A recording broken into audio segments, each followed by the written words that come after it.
ओम शांति। पति पत्नी ध्यान दें, ये वीडियो जरूर देखें। अपने घर को स्वर्ग कैसे बनाएं, कैसे सबको खुश रखें, परिवार में सबको खुश कैसे रखें, हमें जीवन में बहुत बड़ी सीख लेना चाहिए। देखिए, जिंदगानी तो बेभरोसे की होती है, इसलिए रिश्तों को बहुत बहुत बहुत महत्व देना चाहिए। अपने रिश्तों को समझना चाहिए, एक दूसरे की भावनाओं को समझना चाहिए, एक दूसरे की बातों को समझ कर के रिश्तों को सम्मान देना चाहिए, रिस्पेक्ट देना चाहिए। क्योंकि ज़िंदगी बिना भरोसे की है, कब किसको क्या हो जाए कोई भरोसा नहीं है। आपका जो तन है, इस शरीर है, इसकी सबको ज़रूरत पड़ती है। आपका बेटा भी चाहता है कि पिताजी कुछ कमा करके हमारे नाम कर दें, तो तन की ज़रूरत तो बेटे की भी है, पिता को भी है। इस तन की ज़रूरत तन से ही कमाएगा व्यक्ति। तो सच्ची बात तो यही है कि लोग तन की चाहत रखते हैं, तो तन उनको समर्पित कर दो, संसार के लोगों को, जो परिवार के लोग हैं। और भगवान को तन की बिल्कुल ज़रूरत नहीं है, इसलिए मन को बढ़िया से बना करके और मन को मना करके परमात्मा को समर्पण कर दो, भगवान को याद करो मन से। तन है आपका संसार की, परिवार की सेवा के लिए, और आपका जो मन है वो मन है भगवान की सेवा समर्पण के लिए। तन संसार के लिए, मन भगवान के लिए, और आपका काम बन गया। अब कोई झंझट नहीं, काम करते रहना और भगवान का नाम जपते रहना, भगवान को याद करते रहना। भगवान को मन से याद करो। देखिए, भगवान फॉर्मेलिटी नहीं चाहते हैं, ना भगवान को फॉर्मेलिटी करनी चाहिए कि आप जब जल चढ़ाओगे, अगरबत्ती लगाओगे, पूजा करोगे तभी भगवान प्रसन्न होंगे। भगवान इस जल से खुश नहीं होते हैं। आप तो बड़े भाव से, मन से, दिल से भगवान का स्मरण कर लो, परमात्मा को याद करो, और हमेशा भाव यही बना रहे कि मैं तो परमात्मा की शरण में हूँ, मैं तो भगवान को याद करती हूँ, भगवान तो मेरा है। भगवान को किसी प्रकार का भी दिखावा करने की ज़रूरत नहीं है, ना भगवान को दिखावे की ज़रूरत है। देखिए, एक पिता अपने बच्चों को भी यही शिक्षा देते हैं, हर पिता यही शिक्षा देते हैं कि भाई भाई को प्रेम से रहना है और प्रेम से रहना। एक जाते हुए पिता ने अपने 2 बच्चों से कहा कि तुम्हें आपस में प्रेम से रहना है, क्योंकि एक दिन तुम्हें भी उसके पास जाना है जिसके पास अभी मैं जाने वाला हूँ। लेकिन आज भाई भाई इतने लालची हो गए हैं। रहना तो चाहिए बहुत प्रेम से रहना चाहिए दोनों भाइयों को, लेकिन आज का भाई लालची हो गया है। लालची इतने हो गए हैं, आज के भाई ऐसे हैं कि भाई भाई झगड़ा कर लेते हैं, और छोटा भाई बड़े भाई के घर भी नहीं जाता है, और बड़ा भाई छोटे भाई के घर नहीं जाता, छोटा भाई बड़े भाई के घर नहीं जाता है। भाई भाई की आपस में इतनी दुश्मनी चल रही है, दोनों का बैर चल रहा है। आज कलयुग के ऐसे भाई हैं जो एक दूसरे के घर नहीं जाते हैं, भाई को भी देखना पसंद नहीं करते हैं। ऐसे भाई हमने अपनी आंखों से देखा है। क्या होता है कि देखिए, लोग दुनिया में यात्राएं करने जाते हैं, केदारनाथ की यात्रा, बद्रीनाथ की यात्रा, चारों धाम की यात्रा करने जाएंगे, अमरनाथ की यात्रा करने, वैष्णो माँ की यात्रा करने जाएंगे। उतनी लंबी लंबी चढ़ाइयाँ तो लोग चढ़ते हैं, पर अपने रूठे भाई के पास जा कर के थोड़े से दो जीना चढ़ कर के अपने भाई के पास जा कर के और अपनी गलती की माफ़ी नहीं मांग पाते हैं। तो सोचिए कि कैसे देवी देवता प्रसन्न होंगे जिनके आप दर्शन करने के लिए जा रहे हैं। सभी अपने भाइयों के पास जाया करो, और जाना चाहिए। ऐसा ना हो कि भाई के पास ना जाएं, ऐसा नहीं होना चाहिए। भाइयों का भी दुख दर्द समझा करो, अपने भाई के पास जाया करो। आपका भाई कमाता नहीं है, अगर आपके पास ज़्यादा हैं और आप इतने सक्षम हैं तो अपने भाई को भी योग्य बनाओ, अपने भाई की भी मदद करके उसको भी कुछ काम दिलाओ, उसको भी अच्छी राय दिखाओ, उसको भी खड़ा करो। परिवार को ही परिवार का सपोर्ट करना चाहिए। जब आप ही नहीं करेंगे तो गैर क्या करेंगे, दूसरे लोग क्या करेंगे आपके भाई का सपोर्ट। इसलिए तो होता है कि कभी मुसीबत आए तो मुसीबत में भाई भाई के काम आ सके। इसलिए भाई भाई में प्रेम बहुत ज़रूरी है। प्रेम कैसा होना चाहिए? राम और भरत की तरह, राम और लक्ष्मण की तरह प्रेम होना चाहिए। श्री राम जी ने प्रेम करके प्रैक्टिकल बताया है कि अपने भाइयों से प्रेम कैसे किया जाता है, ऐसा प्रेम होना चाहिए। परंतु आज के भाई ऐसे हो गए हैं। क्या होता है, आज भाई भाई के घर नहीं जाता, एक भाई दूसरे भाई के घर नहीं जाता है, ऐसा होता है। और ऐसा हमने अपनी आंखों से देखा है। एक बार एक गांव में गए थे, वहाँ पर सत्संग चल रहा था, तो वहाँ पर किसी ने बताया कि दो भाई हैं और इनमें बहुत बड़ा विवाद चल रहा है, एक दूसरे को ये देखना भी पसंद नहीं करते, अच्छे समझदार पढ़े लिखे। तो फिर उनको बुलाया, बड़े भाई को बुलाया, उनसे बात की और उनसे पूछा, उनने अपना हाल बताया किस कारण से लड़ाई झगड़ा हुआ। फिर उनसे पूछा कि जब तुम्हारा छोटा भाई अगर मर जाएगा तो तुम जाओगे क्या नहीं उसके घर। तो उनकी सारी बात सुन करके उसने अपनी समस्या बताई कि ऐसे ऐसे हमारा झगड़ा हो गया, इसलिए नहीं जाते हैं। तो उनको बताया कि तुम बड़े हो, समझदार हो, और भूल जाओ झगड़े को, जो भी हो गया है, और जाने दो, अब आप भाई के घर जाओ। तो बोले नहीं, मैं तो छोटे भाई के घर नहीं जाऊंगा, मैं तो उसकी शक्ल भी नहीं देखूंगा। और जब फिर उनसे कहा कि अगर कुछ खुदा ना खास्ता कुछ हो गया, तुम्हारे भाई को मर गया, तो फिर जाओगे कि नहीं अर्थी उठाने के लिए उस भाई के घर। तो वो चुप हो गया। फिर उनसे पूछा कि छोटा भाई अगर मर जाएगा तो जाओगे उनके घर। बोला फिर तो जाएंगे, मरने पर तो जाएंगे, मरने पर तो जाना पड़ेगा। तो फिर हमने कहा कि पागल हो कि मरने पर जाओगे तो लोग हंसेंगे कि कैसा भाई है, जब भाई को ज़रूरत थी, जब आपकी ज़रूरत थी, जिंदा था, तब तो हाल चाल पूछने आया नहीं, मर गया तो अर्थी उठाने आ गया। तो अर्थी उठाने भी मत जाना, क्योंकि अर्थी उठाने वालों की भी कमी थोड़ी होती है, बहुत मिलेंगे अर्थी उठाने वाले तो उस टाइम पर। तो उसकी आंखों में आंसू आ गए और कहा कि अब जाओ उसके पास। फिर छोटे भाई को बुलाया और फिर पूछा उससे कि क्यों नहीं जाते हो बड़े भाई के घर। तो वो कहता है कि नहीं, हम नहीं जाएंगे, हमसे बड़े भाई ने ऐसा ऐसा बोला है, मेरे दिल को चोट लगी है, मुझे घायल कर दिया है, मैं कभी नहीं जाऊंगा उसके घर। तो हमने कहा कि ठीक है, चलो कोई बात नहीं, अगर बड़े भैया को कुछ हो गया और वो मर गए तो फिर जाओगे कि नहीं बड़े भाई के घर। तेरवी खाने अर्थी उठाने बोले अरे हम फिर तो जाएंगे, क्यों नहीं जाएंगे। तो हमने कहा कि मरने में सिर्फ मिठाइयाँ खाने के लिए जाओगे? अरे जब तुम्हारा भाई जिंदा है, जब तुम्हारे भाई को तुम्हारी ज़रूरत है, जब तुम ही आपस में लड़ोगे झगड़ोगे, तो तुम्हारे भी तो दो बच्चे हैं, वो तुम दोनों को झगड़ा करके देखेंगे तो क्या सीखेंगे? संस्कार क्या दोगे अपने बच्चों को कि ऐसे रहना, कैसे रहना? देखिए, आप जो भी करते हैं वही आचरण आपके बच्चों में अपने आप पहुंचता है, किसी को पहुंचाने की ज़रूरत नहीं है। इसलिए प्यार से रहा करो। आपके फेसबुक व्हाट्सएप में हजारों फ्रेंड रहते हैं, 2-2 3-3 हज़ार फ्रेंड होते हैं, पर आपका रियल भाई आपका फ्रेंड नहीं, दोस्त नहीं है, मिलके नहीं रहते हो। तो उन 2000 दोस्तों का करोगे क्या जो तुम्हारे व्हाट्सएप और फेसबुक में हैं? क्या करोगे उनका? इसलिए उनसे भी कहा, उस छोटे भाई से कहा कि अगर मर जाएगा बड़ा भाई तो फिर जरूर जाओगे रोने के लिए, फिर मत जाना रोने। रोने का भी अधिकार तुम्हें तभी मिलेगा जब तुम उसके आंसू पोंछना चाहोगे। आंसू पोंछोगे जीते जी तो रोने का अधिकार है, और अगर तुमने कभी आंसू तो पोंछा नहीं तो उसके मरने पर रोने के लिए क्यों जा रहे हो? मत जाओ। पर ऐसे भाई हैं आजकल, आपने भी देखा होगा, हमने देखा है प्रैक्टिकल, कि जीते जी नहीं दिखते हैं, वो उनके घर में कहीं नहीं दिखेंगे, और जब मरते हैं तभी दिखते हैं। तो आपसे यही प्रार्थना करते हैं कि आप ज़रूर गलतियां माफ़ कर दो, बड़े भाई की गलतियां छोटा माफ़ कर दे, और छोटे की गलतियां बड़ा भाई माफ़ कर दे, और प्यार से गले मिल कर के रहो।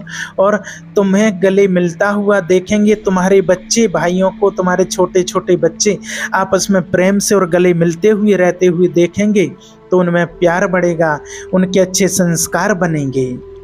यदि आपस में लड़ बैठेंगे तो अपने घर को, परिवार को कौन, आपस में लड़ बैठेंगे तो घर को कौन संभालेगा, अपने देश को कौन संभालेगा? कोई भी बाहर वाला अपने घर से हमें निकालेगा। इस बात को समझो, होश करो मेरे देश प्रेमियों, आपस में प्रेम करो, आपस में एक दूसरे से प्रेम करके ही रहना चाहिए।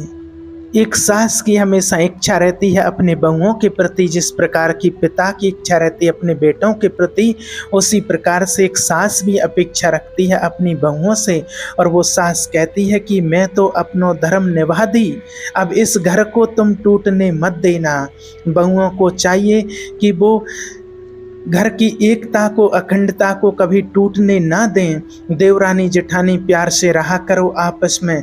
चूल्हा अलग है, भले आपका अलग अलग काम धाम है, चलेगा, लेकिन कम से कम मन तो एक हो। मन तो अच्छे से मिल के रहो, दिल तो एक होना चाहिए, मन से एक रहना चाहिए। एक ही घर की बहू हो, समझदारी का परिचय आप ही नहीं दोगे तो उम्मीद किससे रखी जाएगी फिर। आज जेठानी देवरानी को दुश्मन समझती है, बहुत ऐसी हैं, सबके नहीं ले बोल रहे हैं, बहुत तो बहुत अच्छे से प्रेम से रहती हैं, लेकिन बहुत ऐसी हैं जो देवरानी जेठानी आपस में एक दूसरे को दुश्मन समझती हैं। बहुत सारी जेठानी अपनी देवरानी को दुश्मन समझती हो, देवरानी भी जेठानी को दुश्मन मान लेती हैं। हमारी सबसे बड़ी दुश्मन देवरानी है, जेठानी है, ऐसा झगड़ा करती रहती हैं और ऐसा चलती रहती हैं। इनको आपस के झगड़े से फुर्सत नहीं है, जब अच्छे कुछ झगड़े से फुर्सत मिले तब तो वो कुछ अच्छा सोच पाएँ। इनको इन्हीं चीज़ों से फुर्सत नहीं है, खा लिया पी लिया और झगड़ा कर लिया। आपको जो जीवन मिला है, ये ज़िंदगी मिली है, ये क्या है, इसकी वैल्यू को समझो। भगवान ने हंसी खुशी से रहने के लिए जीवन दिया है और लोग रोते रहते हैं कि मेरा परिवार ऐसा, मेरी देरानी मेरी जेठानी ऐसी। अरे वो जैसे हैं रहने दो, आप अच्छे बन जाओ ना। प्यार से रहा करो, घर में कभी दरार ना पड़े, इस बात को हमेशा याद रखना। घर में कभी दरार नहीं पड़ना चाहिए। एक झाड़ू पूरे घर को साफ करती है, पूरे कचरे को साफ करती है, पर वो झाड़ू बिखर जाए तो खुद ही कचरा बन जाती है। आप जिस दिन बिखर जाओगे, टूट जाओगे ना, उस दिन आपका ये टूटना ही आपके दुखों का कारण बन जाएगा। इसलिए रही मन धागा प्रेम का मत तोड़ो चटकाए, और टूटे से फिर ना जुड़े, और जुड़े तो गांठ पड़ जाए। रिश्तों में गांठ नहीं पड़ने दीजिएगा, ये आपसे विशेष प्रार्थना है। ध्यान रखना इस बात के लिए, क्योंकि जब हम संगठन में रहते हैं तभी वैल्यू रहती है। आप जाते हैं एक गर्मी के सीजन में, अंगूर के सीजन में अंगूर लेने के लिए जाते हैं, केले के सीजन में केला लेने के लिए जाते हैं। आप अंगूर लेने जाते हैं किसी दुकान पर तो एक जगह ढेरी वाले अंगूर रखे रहते हैं, वो सस्ते दाम में रहते हैं, और जो गुच्छे वाले अंगूर रहते हैं वो थोड़े महंगे रहते हैं। लेकिन आप जब जाते हैं तो आप महंगे वाले गुच्छे वाले ही अंगूर खरीदते हैं, और बस जो ढेरी वाले अंगूर हैं जो थोड़े से रखे हैं वो भी हैं अंगूर ही, लेकिन उसकी कीमत कम हो जाती है, और वो अंगूर वही है, सिर्फ वो गुच्छे से टूट गए हैं। इसी प्रकार वो अंगूर जो गुच्छे से टूट गया है तो उसकी वैल्यू कम हो गई है, उसके दाम कम हो गए हैं। ऐसे ही हम परिवार से टूटकर अगर अलग हो जाते हैं तो हमारी भी वैल्यू कम हो जाती है। इस बात को ध्यान रखना। अपने परिवार की, सास ससुर की, सासू माँ की बड़ी सेवा किया करो। एक बार क्या हुआ, एक बहन है ऐसी, वो कहती हैं कि हमारी जो सासू माँ है वो बहुत मुंह चलाती है, बहुत बोलती है। तो हमने कहा उनसे कि कोई बात नहीं, मुंह चलाती है तो वो अपने मुंह से अपना मुंह चलाती है, आपका किराए से लेकर के चलाती है। आपका मुंह तो नहीं लेती है कि आपका मुंह दो, हम तुम्हारे मुंह से बोलेंगे। अपने मुंह से बोल रही है, बोलने दो उसको, तुम्हारा घटता क्या है उससे, उसको बोल लेने दो, सुन लो ना दो बातें, चुप रहो। जवाब मत दो, आप अपने आप झगड़ा शांत हो जाएगा, अपने आप वो शांत हो जाएंगे। झगड़ा तो तब बढ़ता है जब एक ने बोला एक शब्द, दूसरे ने बोला दो, तो फिर झगड़ा चालू हो जाता है। तो आप समझदार हैं ना, अब अगर एक समझदार है तो भी झगड़ा नहीं होगा, और जब दोनों ना समझ बन जाते हैं तभी झगड़ा होता है। इसलिए सास बोल रही है तो चुप रहो, बहू बोल रही है तो थोड़ी देर सासू माँ चुप रह जाए, दो में से एक तो कम से कम चुप रहो, और एक चुप रहेंगे तो झगड़ा नहीं बनेगा। और बड़े प्यार से अपने घर में, अपने जीवन में बड़े प्यार से रहना चाहिए। कोई झगड़ा नहीं, कोई लड़ाई झगड़ा नहीं। और बूढ़ी बूढ़ी माँओं की सेवा किया करो, और बूढ़ी बूढ़ी माँओं को अकेले खाना ना बनाने दिया करो। कई बहनें माताएं कहती हैं कि अरे हम तो बोलते हैं सासू माँ से, लेकिन वो अकेले बना के खाती है, हम तो बोलते हैं कि यहीं खाओ। अरे आप बोला ना करो कि यहीं खाओ, आप तो उनको थाली लगा करके दिया करो। हाथ पकड़ करके ले आया करो। आपको क्या ज़रूरत है अकेले बना के खाने की, हम तो हैं ना। जब आप अपनी सासू माँ का बड़ा सम्मान करेंगे, बड़ा आदर करेंगे, तो फिर उनको शौक़ थोड़ी लगेगा कि बुढ़ापे में अलग बना करके खाएंगे। वो तो आपके संग खा लेंगे, वो तो मन नहीं मिलता है, इसलिए अकेले बना करके खाना पड़ता है उनको। इसलिए बोला करो अपनी सासू माँ से, चलिए भोजन साथ में करते हैं। अगर वो कुछ आपको अशब्द भी बोल देती हैं तो भी उनका सम्मान कीजिएगा, क्योंकि वो आपकी माँ हैं। और एक बात और है, कई बहनों को देखा है, कई बहुओं को ऐसा देखा है कि वो ऐसे ताने मारती हैं कि हमारी सास ने तो हमें कुछ नहीं दिया, हमारी सास ने तो हमें चम्मच भी नहीं दी है। आपस में कई बात करते हैं कि अरे हमारी सास ने तो कुछ नहीं दिया, चम्मच नहीं दिया, एक फूटा गिलास नहीं दिया, ये नहीं दिया, वो नहीं दिया। 4-6 बहुएँ आपस में मिल जाती हैं तो मिल कर के बस उनका यही चलता है कि क्या दिया, क्या नहीं दिया है, बस कुछ नहीं दिया है, ये नहीं दिया मुझे, वो नहीं दिया है। एक बहू ने बोला कि हमारी सास ने हमसे बोला कि हमारी सास ने तो हमें चम्मच भी नहीं दिया है। को बोला कि चलो ये रहा चम्मच, ले लो तुम, ये चम्मच तो ले लो और अपना पति वापस कर दो। पति किसने दिया, पति वापस कर दो ना। ये जो पति तुम्हारे पास है ये तुम्हें किसने दिया है, तुम्हारी माँ ने या तुम्हारी सासू माँ ने? आप खुद सोचिए किसने दिया। जो पति है ये किसका दिया हुआ है, सासू माँ का। फिर क्यों कहती हो कि सासू माँ ने कुछ नहीं दिया है? अरे अपने जिगर का टुकड़ा दे तो दिया, अब क्या और सासू माँ की जान लोगे? और फिर भी कहते हैं कि चम्मच नहीं दिया, चम्मच नहीं दिया। अगर चम्मच ही चाहिए तो सोने की ले लो चम्मच और पति वापस कर दो। इसलिए कभी ये मत कहा करो कि कुछ नहीं दिया, बहुत कुछ दिया है। आज जो आपके चेहरे पर मुस्कान है, आपकी मांग में जो सिंदूर है, ये सब सास की बदौलत है। इतना बड़ी पति दिया है आपको तो धन्यवाद दो उनको और उनकी सेवा करनी चाहिए। इसलिए हर सास अपनी बहू से कहती है कि मैंने तो अपना धर्म निभा दिया, अब बांध के रखियो अपना ये परिवार, ये धर्म है तुम्हारा। पति पत्नी दोनों का रिश्ता बड़ा ही महत्वपूर्ण होता है, इसलिए दोनों को आपस में प्यार और सम्मान होना चाहिए, सेवा होनी चाहिए। इसलिए अपने रिश्तों की इज्जत कीजिए, रिश्तों को समझिए और सबसे ज़्यादा समझदारी बड़ों की होती है। रिश्ते ना टूटें इसलिए आप अच्छे काम करो, समझदारी के काम करो। आपकी समझदारी है कि आपके रिश्ते ना टूटें। जिस घर में अगर भाई भाई में झगड़ा होता है, निश्चित उस घर के माता पिता दोषी माने जाते हैं। अगर आप समझदारी से होते क्यों नहीं आपने अपने दोनों बच्चों को बिठाकर, दोनों बहुओं को बिठा कर के समझाने का प्रयास किया। जब माता पिता पक्षपाती हो जाते हैं ना, तब घर में झगड़ा होता है और घर में महाभारत हो जाता है। इसलिए माता पिता की गलतियां होती हैं। आजकल के माता पिता भी पक्षपाती हो गए हैं। इनके 4 बच्चे हैं, अगर 2 बच्चे हैं किसी के तो 1 बच्चे का पक्ष ले लेंगे, 3 बच्चों का पक्ष नहीं लेते हैं, या फिर 2 बच्चों का पक्ष लेते हैं, 1 का नहीं लेते हैं, या 3 का लेते हैं, 1 का नहीं लेते हैं। तो माता पिता के लिए तो सभी समान होते हैं, बराबर होते हैं, बराबर प्यार करना चाहिए और बराबर उनको हक देना चाहिए। अगर आपके पास 10 रुपये हैं और आपके 2 बच्चे हैं तो आप अपने दोनों बच्चे आपके 5-5 रुपये के अधिकारी हैं। अगर आप नहीं चाहते आप 3-3 रुपये उनको दो, बाकी के बचा करके अपने पास रखो। जो आपकी सेवा करे दिल से उसको देना, पर इतना तो उसको देकर जाना कि उसको गुजारा होता रहे, उसका भी परिवार चलता रहे। माँ बाप समझदार होते हैं तो परिवार में झगड़े नहीं होते हैं, सास ससुर समझदार होते हैं तो झगड़े नहीं होते हैं। कई बार ऐसा भी देखा गया है कि सास ससुर भी लापरवाह हो जाते हैं, पक्षपात करने लगते हैं और इसलिए ही रिश्ते खराब हो जाते हैं। युगो अहंकार में भी रिश्ते खराब हो जाते हैं।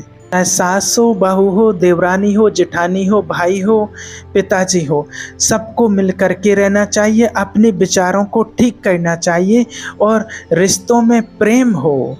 बड़े छोटे की भाव ना हो कि मैं बड़ी महारानी हूँ, मैं घर की मालकिन हूँ, मैं बड़ा हूँ घर का।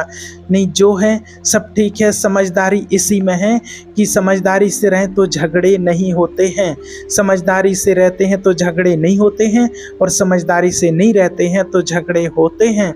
और जिनके घर में अगर झगड़े हो रहे हैं तो समझ लो कि उनके घर में समझदारी की कमी है। एक भी घर में समझदार है तो झगड़ा नहीं होता है। इसलिए सबको समझदार होना, सासों को भी समझदार होना है, बहुओं को बेटी की तरह रखना है, और बहुओं को भी समझदार बनना है, सासों को भी माँ की तरह प्यार करना है। बस यही आपके घर को स्वर्ग बनाने के फॉर्मूले हैं, यही आपके घर को स्वर्ग बनाने के सूत्र हैं। आपका ही घर है, या तो आप तोड़ दो या बचा लो, ये आपके हाथ में होता है। घर तो आपका ही है, काम बिगड़ेगा टूटेगा तो आपका, और बनेगा तो आपका। अब आपके ऊपर है कि आपको बनाना है या बिगाड़ना है। ओम शांति।